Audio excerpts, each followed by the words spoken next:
Bismillahirrahmanirrahim. Assalamualaikum warahmatullahi wabarakatuh.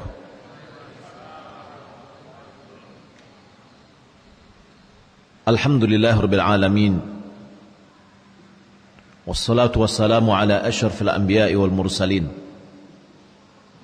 wa ala alihi wa sahbihi ajma'in. Amma ba'du, kaum muslimin dan muslimat jamaah Masjid Raya Kamang Baru atau Masjid Agung Al-Madani Kamang Baru yang dimuliakan Allah Subhanahu wa taala. Alhamdulillah, segala puji bagi Allah yang senantiasa mencurahkan nikmat dan karunia-Nya kepada kita. Nikmat iman, nikmat Islam yang kita rasakan. Semoga Allah Subhanahu wa taala mewafatkan kita di atas Islam. Salawat dan salam semoga dan anugerah kepada Allah Subhanahu wa taala kepada Nabi kita Muhammad sallallahu alaihi wasallam. Allahumma shalli ala Muhammad wa ala ali Muhammad. Saya secara pribadi mengucapkan ribuan terima kasih kepada pengurus Masjid Agung Al-Madani Kamang Baru yang memberikan kesempatan kepada kita untuk sama-sama duduk di masjid ini menambah ilmu pengetahuan agama kita. Semoga Allah Subhanahu wa taala memberikan pahala kepada pengurus masjid, karena dengan memberikan kesempatan untuk bisa menambah ilmu di sini, pengurus ikut serta di dalam memberikan kebaikan. Bapak Ibu dimuliakan Allah Subhanahu wa taala, kajian kita tentang 4 hal yang wajib dipelajari oleh seorang muslim. Kalau seandainya datang masuk waktu Isya, kemudian kita istirahat sejenak, kita melaksanakan sholat Isya, setelah itu kita melanjutkan kajian yang masih tersisa, karena hanya tinggal kurang lebih 9 menit sebelum adzan ini. Bapak Ibu dimuliakan Allah Subhanahu wa taala, ada 4 persoalan atau permasalahan wajib kita pelajari sebagai seorang muslim. Kalau bagi orang Minang, yang harusnya pelajari sampai kato mendata, kato mendaki, kato menurun, kato melera. Itu adalah petuah atau mengajarkan bagaimana kita beradab dan beretika, mengetahui lawan berbicaraan kita. Tetapi dalam hal ini adalah berhubungan dengan agama kita. 4 hal wajib masing-masing kita wajib untuk mempelajarinya. Pertama itu al-ilm, yaitu wajib berilmu. Yang kedua, ilmu. Yang ketiga, mendakwahkan ilmu tersebut. Yang keempat, bersabar menghadapi halang dan rintangan yang kita hadapi. Yang pertama adalah berilmu. Ilmu apa yang wajib kita ketahui? Tentu adalah ilmu yang akan mendatangkan kepada kita kebahagiaan dunia dan akhirat. Di dunia sukses, di akhirat sukses. Hakikat kesuksesan itu adalah akhirat. Allah berfirman, kullu nafsin dha'iqatul maut. Setiap jiwa itu merasakan kematian. Wa innama tuwaffawna ujurakum yawmal qiyamah. Balasanmu akan diberikan sempurna nanti hari kiamat. Apapun yang kita amalkan di dunia, boleh jadi di dunia ini kita mendapatkan juga hasilnya, tapi tidak sempurna. Balasan yang sempurna akan nanti kiamat. Faman zuhziya 'anil nari wa udkhilal jannah faqad faz. Siapa yang dijauhkan dari api neraka dan dimasukkan dalam surga, sungguh dia telah beruntung. Inilah yang dinamakan dengan kesuksesan yang abadi. Jauh dari api neraka dan dimasukkan ke dalam surga. Inilah yang akan kita lakukan di dunia untuk meraih kesuksesan yang abadi tadi. Jauh dari api neraka, dijauhkan dari api neraka, diselamatkan dari api neraka, dan dimasukkan ke dalam surga. Maka di akhir ayat itu Allah mengingatkan hakikat dari kehidupan dunia. Apa kata Allah? Wa mal hayatud dunya illa mata'ul ghurur. Tiadalah kehidupan dunia itu kecuali adalah kesenangan yang menipu, kesenangan yang menggiurkan. Kehidupan dunia ini adalah hijau, manis, yang bisa melupakan kita. Tapi kehidupan kita yang abadi adalah akhirat, yang tidak ada ujungnya sama sekali. Tempatnya hanya dua, api atau surga. Semoga Allah Subhanahu wa taala masukkan kita semuanya ke dalam surganya selama-lamanya. Bapak Ibu mulailah Allah Subhanahu wa taala. Ilmu yang pertama yang kita ketahui, permasalahan berilmu. Berilmu tentang apa? Ma'rifatullah wa ma'rifatu nabihi wa ma'rifatu dinil Islam bil adillah. Kita harus berilmu tentang yang tiga. Mengenal Allah, mengenal nabinya, dan mengenal agama Islam dengan dalil.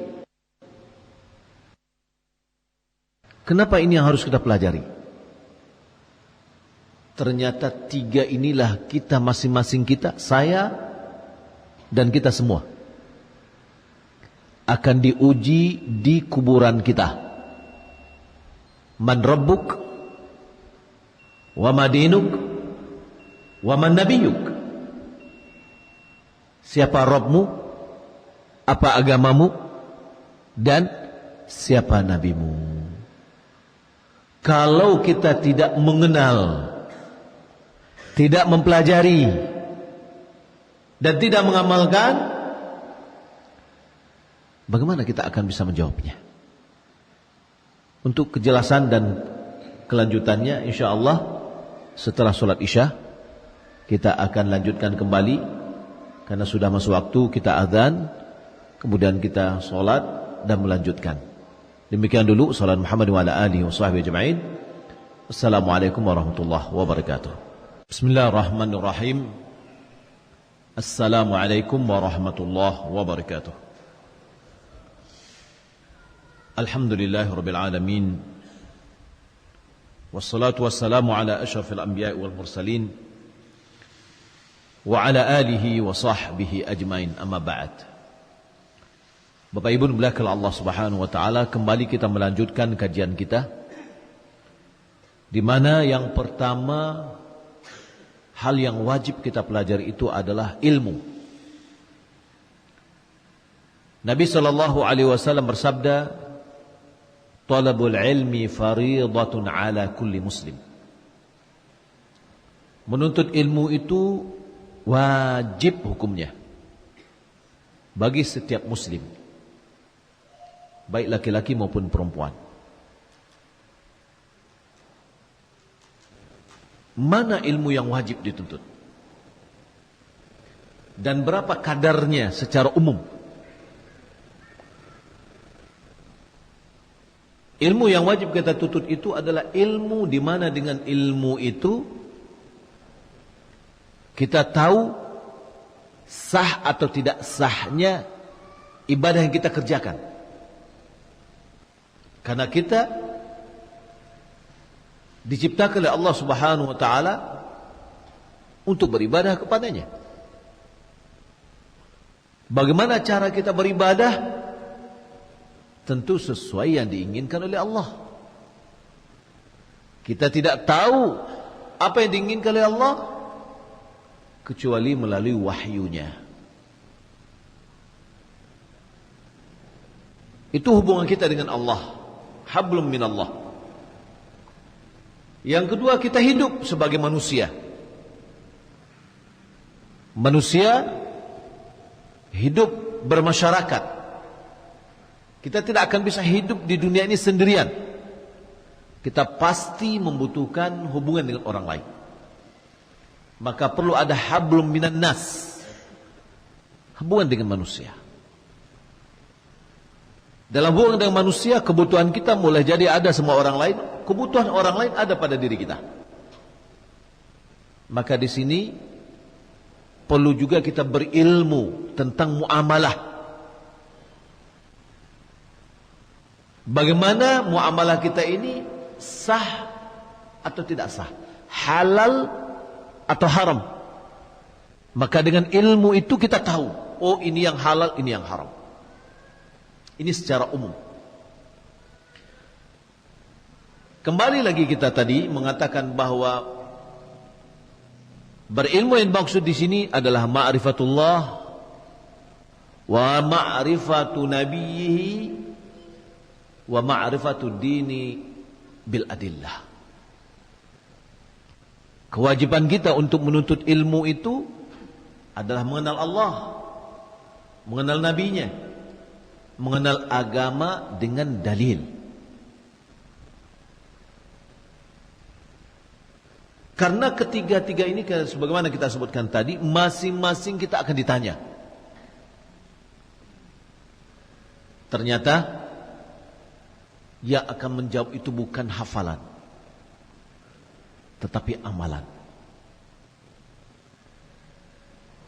Bapak Ibu muliakan Allah Subhanahu wa taala, mengenal Allah yaitu mengenal Allah Subhanahu wa taala dengan hati kita, pikiran kita. Sampai batas mana kita harus mengenal Allah? Mungkin kita mengatakan, oh saya sudah tahu dengan Allah. Tapi ketika diperintahkan, hati kita tidak bergerak. Ketika dilarang, hati kita tidak mau berhenti. Maka pengetahuan kita terhadap Allah sampai kepada tingkat di mana pengetahuan kita itu mengharuskan kita untuk menerima syariatnya, tunduk dan patuh kepadanya. Kita tidak akan bisa sampai ke sana kecuali harus dengan ilmu. Orang yang baru masuk Islam, dia belum mengenal agama. Tahukah dia apa yang akan dia lakukan? Tidak tahu. Termotivasikah dia untuk melakukan sesuatu ibadah kepada Allah? Tidak. Karena dia tidak tahu mana yang wajib, yang harus dia lakukan. Maka oleh karena itu kita mengenal Allah Subhanahu wa taala, di mana pengenalan kita ini menuntun kita untuk menerima syariatnya. Pertanyaan pada diri kita masing-masing, sudahkah kita menerima syariat yang telah disyariatkan oleh Allah, atau kita masih memilih dan memilah mana yang sesuai dengan hawa nafsu kita lakukan, apa yang tidak sesuai kita buang. Berarti pengenalan kita belum sampai kepada taraf yang diinginkan. Tunduk dan patuh kepada Allah,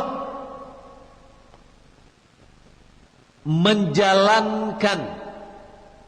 Tadi menerima, sekarang menjalankan syariatnya yang dibawa oleh Rasulullah sallallahu alaihi wasallam, menjadikannya dia hukum yang diterapkan pada diri kita. Bagaimana cara kita mengenal Allah? Kita mengenal Allah melalui ayat-ayatnya. Ayat-ayatnya syar'iyah dan ayat-ayat kauniyah. Ayat-ayat syar'iyah melalui kitabullah dan sunnah Rasulullah sallallahu alaihi wasallam. Maka perlu kita belajar tentang Al-Quran, syariat yang Allah turunkan dalam Al-Quran, syariat yang telah Allah turunkan melalui sunnah Rasulullah sallallahu alaihi wasallam sebagai penerapan. Karena sunnah fungsinya adalah menafsirkan Al-Quran. Dengan kita mengenal syariat, mengenal ayat-ayat Allah syar'iyah melalui kitabnya dan sunnahnya, sunnah Rasulullah, ini adalah salah satu cara. Cara yang kedua, mengenal Allah melalui tanda-tanda kebesaran Allah di dalam alam semesta. Melihat kepada makhluknya. Maka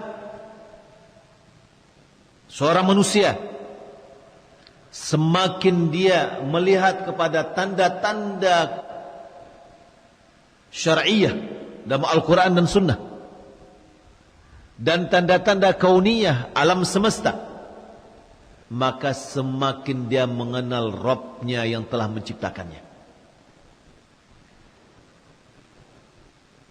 Allah Subhanahu wa taala firman, "Wa fil ardi ayatul lil muqinin." Di bumi ini terdapat tanda-tanda kebesaran Allah bagi orang-orang yang yakin, orang-orang yang beriman. Wa fi anfusikum afala tubsirun. Pada diri kalian, tidakkah kalian melihatnya? Ini tanda-tanda kebesaran Allah Subhanahu wa taala. Maka perlu kita belajar tentang ilmu tauhid, tentang akidah, tentang asma dan sifat Allah. Semakin kita mengenal tentang Allah, semakin menuntun kita untuk tunduk dan patuh kepada Allah. Yang kedua, mengenal Rasulnya Muhammad bin Abdullah salatullah salamuhu alaih. Kita harus mengetahuinya. Nah, seberapa batas pengetahuan kita ini? Kita sudah kenal dengan Nabi kita? Mungkin ada yang tahu, mungkin ada yang tidak tahu. Namanya Muhammad, bapaknya siapa? Tidak tahu kita. Kakeknya siapa? Tidak tahu kita. Bagaimana perjuangan hidupnya? Kita juga tidak tahu. Karena keterbatasan ilmu kita. Loh, bagaimana cara kita mencintai Rasulullah jika kita tidak tahu dengan Rasulullah, tidak mengenal Rasulullah, tidak membaca sejarahnya? Pengetahuan kita tidak hanya sebatas sejarah Rasulullah, tapi pengetahuan yang diharapkan dalam hal ini adalah pengetahuan yang juga bisa menuntun kita untuk menerima petunjuk dan agama yang dibawa oleh Rasulullah.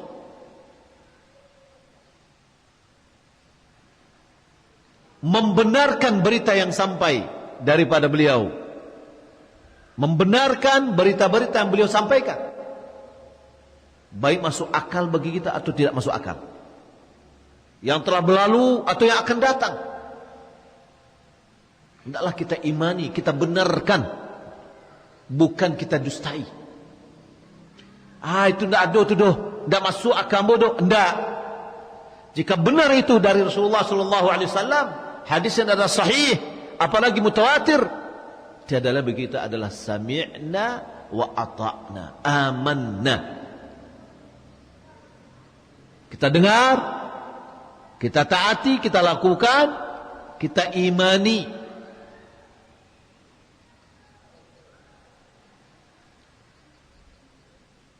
Kita ikuti, kita patuhi perintahnya. Jadi pengenalan kita tentang Rasulullah membawa kita ini menjalankan perintahnya.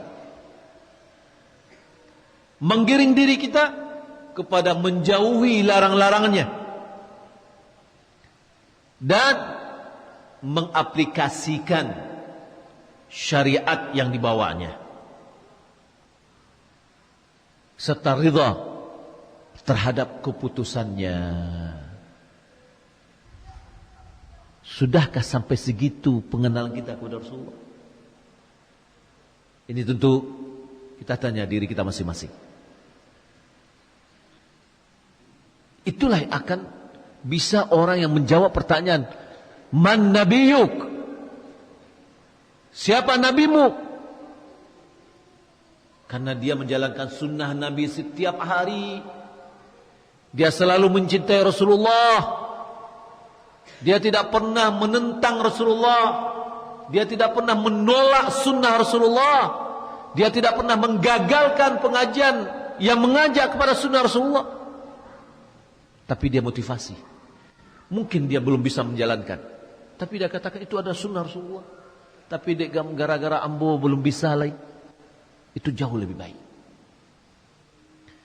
Kira-kira apa jawaban orang yang tidak mau menjalankan syariat, yang tidak mau menjalankan sunnah Rasulullah?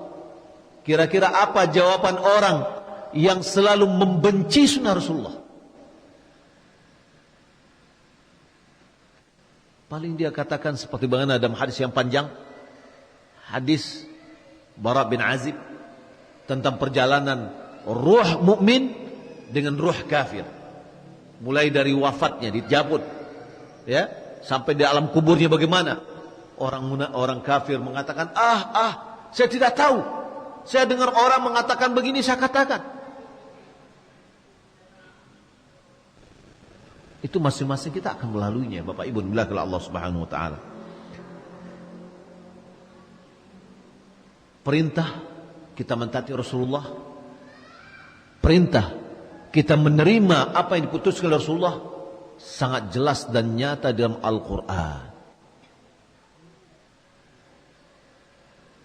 Fala wa rabbika la yu'minun hatta yuhakkimuka fima shajara bainahum thumma la yajidu fi anfusihim harajan mimma qadait wa yusallimu taslima. Dalam surat An-Nisa ayat 65.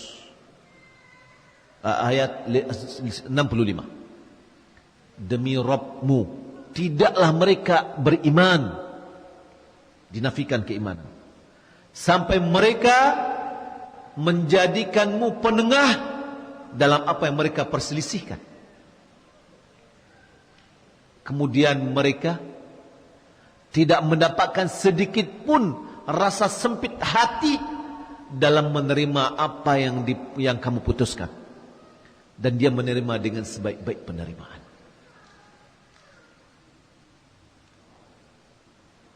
Maka bagaimana cara kita menambah pengenalan kita ini kepada Rasulullah? Yang pertama, kita harus tahu dengan sejarah Rasulullah. Kita bacalah riwayat hidupnya Rasulullah. Tak kenal maka tak sayang, tak sayang maka tak cinta. Cinta kita kepada Rasulullah adalah bagian dari iman. La yu'minu ahadukum hatta akuna ahabba ilaihi min walidihi wa waladihi wan nasi ajma'in. Tidaklah beriman salah seorang di antaramu sampai aku lebih dia cintai daripada orang tuanya, anaknya, dan manusia semuanya. Jadi cinta kepada Rasulullah tidak sama dengan cinta yang lain. Cinta Rasulullah adalah bagian pokok dari keimanan. Bagaimana kita menumbuhkan rasa cinta ini? Tadi muncul rasa sayang. Bagaimana menumbuhkan rasa sayang? Harus diawali dengan pengenalan. Maka bacalah buku sejarah Rasulullah SAW. Dalam buku ini sudah ada, alhamdulillah sudah ada terjemahannya. Buku yang baik itu ada namanya Sejarah Hidup Perjalanan Hidup Rasulullah SAW dalam terjemah bahasa Indonesia, yang dikarang oleh Safiur Rahman Mubarak Furi. Itu sangat bagus. Setelah itu apa lagi? Kita mengenal sunnah-sunnah Rasulullah melalui kitab-kitab hadis, terutama yang berhubungan dengan ibadah kita dalam keseharian. Contoh, solat kita. Sallu kama ra'aitumuni usalli. Solatlah kalian sebagaimana kalian melihatku solat. Salah satu syarat dari wajib solat itu, syarat sah solat adalah taharah. Bagaimana cara kita taharah, berwudu sesuai dengan yang diajarkan Rasulullah. Itu adalah kehidupan kita sehari-hari, ibadah yang kita lakukan setiap hari. Mari kita membaca sunnah Rasulullah SAW.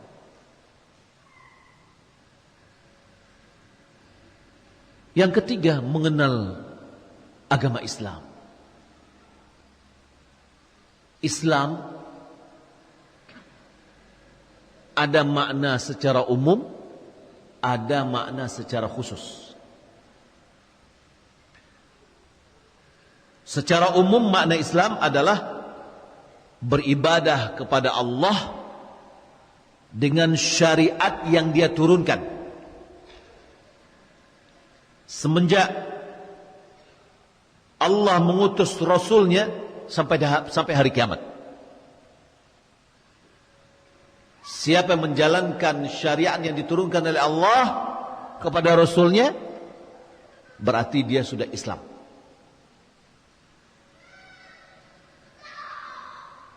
Maka kita lihat Nabi Ibrahim mengatakan, Rabbana waj'alna muslimaini laka wa min dzurriyyatina ummatan muslimatan lak. Ya Allah, ya Rabb kami, jadikanlah kami dua orang yang muslim, yang menyerahkan diri kepadamu. Dan dari keturunan-keturunan kami, orang-orang yang menyerahkan dirinya kepadamu, yang Islam, yaitu orang yang beribadah kepada Allah sesuai dengan yang disyariatkan. Ini secara umum. Islam secara khusus. Islam secara khusus setelah diutusnya Nabi kita Muhammad sallallahu alaihi wasallam, maka Islam adalah khusus pada ajaran yang dibawa oleh Nabi kita Muhammad bin Abdullah.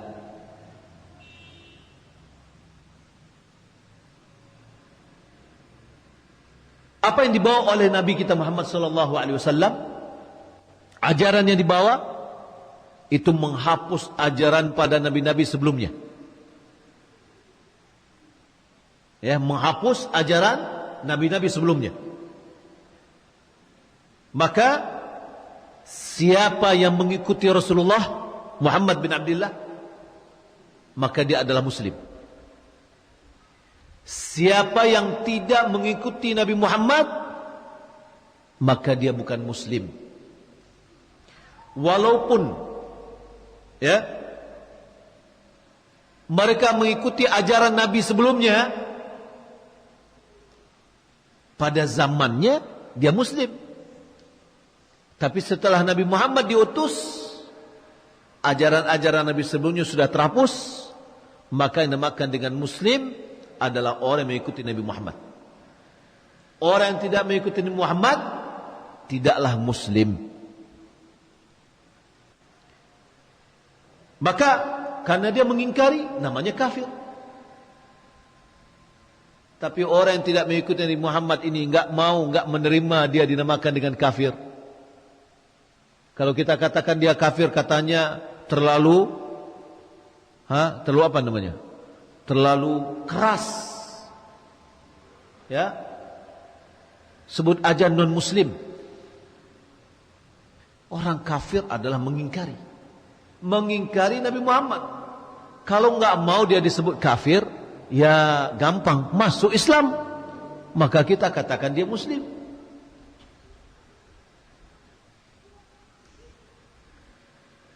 Maka orang Yahudi di zamannya Nabi Musa mereka muslim, tapi setelah diutus Nabi Muhammad syariatnya dihapus. Kalau tetap dia mengikuti Nabi Musa, enggak, dia tidak muslim. Dia tidak muslim. Pada suatu hari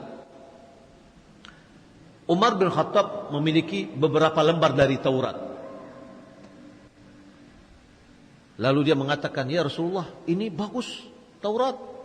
Taurat itu wahyu Allah atau tidak? Wahyu Allah. Ya, yang belum dirubah-rubah oleh orang-orang Yahudi itu adalah wahyu Allah, kalamullah. Katanya ini bagus juga kita bawa ke ajaran agama kita.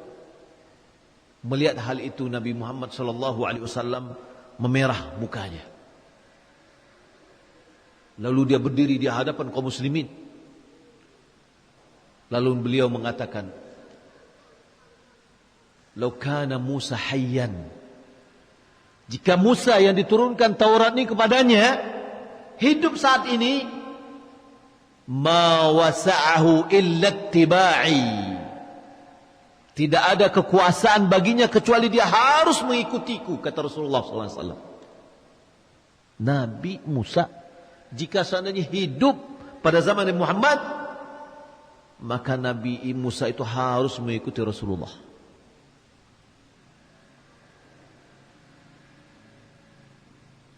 Nabi Umar bin Khattab, dia memegang lututnya Rasulullah SAW, memegang kakinya Rasulullah. Ya, dia memohon keridhaan Rasulullah SAW. Dia mengatakan, amanna billahi wa rasulihi. Atau kama qala Rasulullah SAW wa riwayah. Bapak Ibu bilahkan Allah Subhanahu wa taala, agama Islam ini adalah agama yang diterima di sisi Allah. Yaitu agama Islam yang mana? Agama Islam yang sesuai dengan ajaran yang dibawa oleh Rasulullah, sesuai dengan Al-Quran dan Sunnah yang dibawa oleh Rasulullah, yang dikatakan rahmatan lil alamin, adalah yang sesuai dengan ajaran Rasulullah. Itulah Islam yang diridhai, yang diterima oleh Allah Subhanahu wa taala. Innad dina 'indallahil Islam. Agama yang diakui oleh Allah adalah agama Islam. Wa man yabtaghi ghairal Islam dinan fala yuqbal minhu. Siapa mencari selain dari agama Islam sebagai agama yang dipegang, tidak akan diterima darinya. Maka tiada lain, harus Islam. Sehingga Nabi SAW berdasarkan hadis yang sahih dikeluarkan oleh Imam Muslim, ma yasma'u bi ahadun min hadhil ummah yahudiyyun wala nasraniyyun thumma mata yawma yamutu lam yu'min bima ursiltu bihi illa dakhalan nar. Tidak ada seorang pun dari umat ini, baik Yahudi maupun Nasrani, yang mendengar akan aku, kemudian dia meninggal dunia. Pada hari dia meninggal dunia, dia belum beriman kepada ajaran yang aku bawa, kecuali dia masuk api neraka. Kita tidak ada memaksa mereka masuk Islam. La ikraha fid din. Tidak ada paksaan dalam agama untuk masukkan orang ke dalam agama kita. Kenapa? Qad tabayyana ar-rusydu minal ghayy. Karena sudah jelas mana yang hak, mana yang batil. Ya, mana hidayah, mana dhalalah, sudah jelas. Maka tidak ada paksaan lagi. Ya. Qad tabayyana ar-rusydu minal ghayy. Faman yakfur bit-taghut wa yu'min billah faqad istamsaka bil urwatil wuthqa. Siapa yang mengingkari taghut yang diibadati selain daripada Allah, dia ingkari. Wa yu'min billah, dia beriman kepada Allah Subhanahu wa taala, sungguh dia telah berpegang dengan tali yang kuat. Itulah makna dari la ilaha illallah. Kita harus mengenal agama kita dengan dalil. Beragama ini dengan dalil. Bukan dengan tradisi. Bukan dengan kebiasaan. Karena kita ingin mengibadati Allah, maka kita harus tahu apa yang diinginkan oleh Allah. Dalil dari Al-Quran dan Sunnah. Maka apa yang kita lakukan? Kita lihat dalam Al-Quran, kita lihat dalam Sunnah Rasulullah SAW. Kemudian kita lihat bagaimana dipraktek oleh para sahabat, tabi'in, tabi'in, dan ulama-ulama kita dahulu. Bagaimana cara mereka memahami dalil-dalil itu? Maka kita mengikuti mereka dengan baik. Caranya dengan belajar. Belajar dengan bertahap. Dari ilmu yang kecil kepada ilmu yang lebih besar lagi. Jangan ilmu lebih besar langsung. Kalau naik tangga tuh, dari anak tangga ciek dulu. Baru kedua, baru ketiga, dan seterusnya. Jangan naik tangga langsung melompat ke anak tangga 6 misalkan. Jatuh awak beko.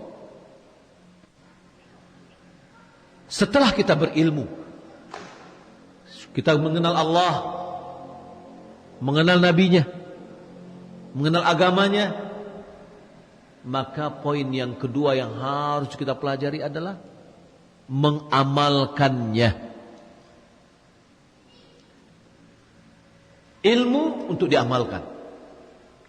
Jika kalau seandainya kita ngaji, kita sudah tahu pelajarannya, tahu dengan dalilnya, maka hendaklah kita amalkan. Ilmu tanpa amal sama dengan pohon yang tidak berbuah. Pohon yang kita tanam, taruh misalkan sawit yang kita tanam, apa yang kita harapkan dari sawit itu? Buahnya, bukan daunnya. Ya, maka kita berilmu, hendaklah harus kita amalkan. Amal itulah buah dari ilmu. Seketika kita tahu, kita amalkan sedikit demi sedikit. Makanya Nabi SAW mengatakan, "Man salaka tariqan yaltamisu fihi ilman sahalallahu lahu bihi tariqan ilal jannah." Siapa menempuh sebuah jalan yang dia menuntut ilmu di dalamnya, maka Allah akan mudahkan baginya dengan ilmu itu satu jalan ke surga. Karena kita ingin masuk surga itu harus dengan ilmu. Ilmu kita amalkan setelah itu. Itulah yang menyebabkan kita masuk dalam surga setelah rahmat Allah Subhanahu wa taala. Orang Yahudi dilaknat karena mereka berilmu tapi tidak beramal. Orang Nasrani tersesat karena mereka beramal tanpa ilmu. Maka kita tidak bisa mengatakan, oh enggak usahlah belajar, kita berilmu, beramal aja. Apa yang kita amalkan? Jangan-jangan yang kita amalkan itu tidak sesuai dengan yang diinginkan oleh Allah. Maka kita perlu berilmu. Perlu kita belajar. Setelah kita belajar, apa yang kita pelajari ini kita amalkan. Yang ketiga, kita mulai mengajak orang kepada apa yang sudah kita ketahui dan kita sudah mencoba untuk mengamalkannya. Walaupun tidak syarat Orang yang berdakwah itu dia harus mengamalkan dulu apa yang didakwahinya, enggak syarat.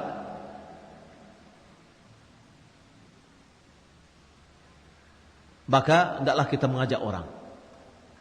Kata Nabi SAW, la yu'minu ahadukum hatta yuhibba li akhihi ma yuhibbu li nafsihi.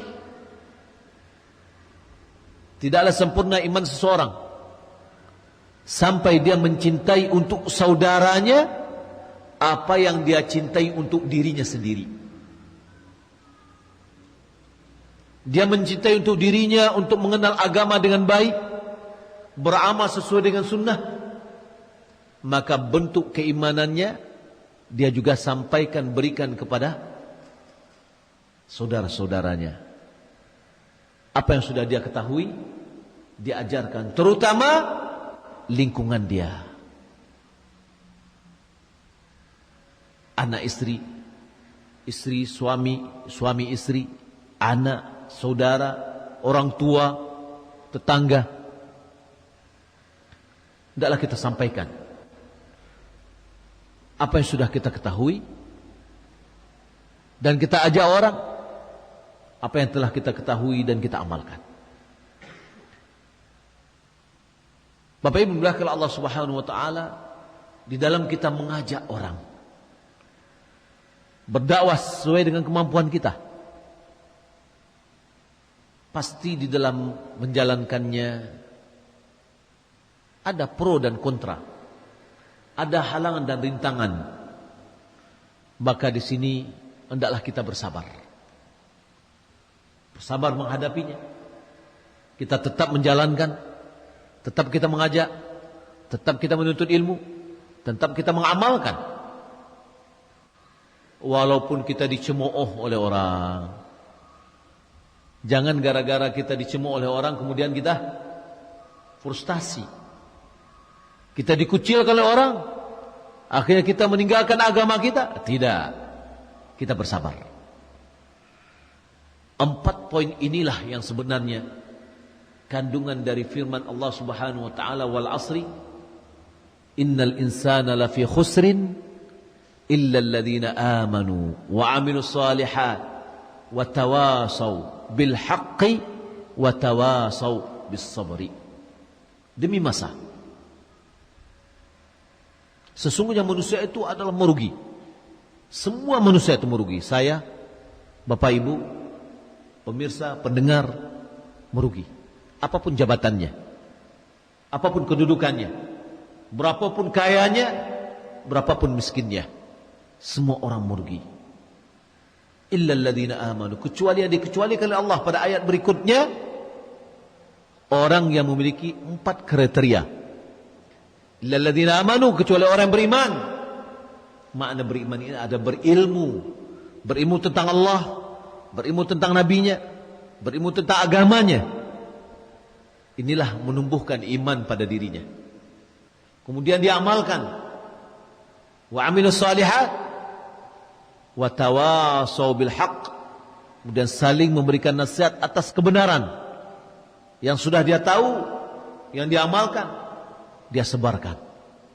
Wa tawasaw bis sabri, yaitu saling memberikan nasihat, pesan untuk sabar. Oleh karena itu Imam Syafi'i dia mengatakan, laula ma anzalallah ala khalqihi illa hadhihi surah lakafathum. Kalau seandainya Allah tidak menurunkan kepada makhluknya sebagai hujjah,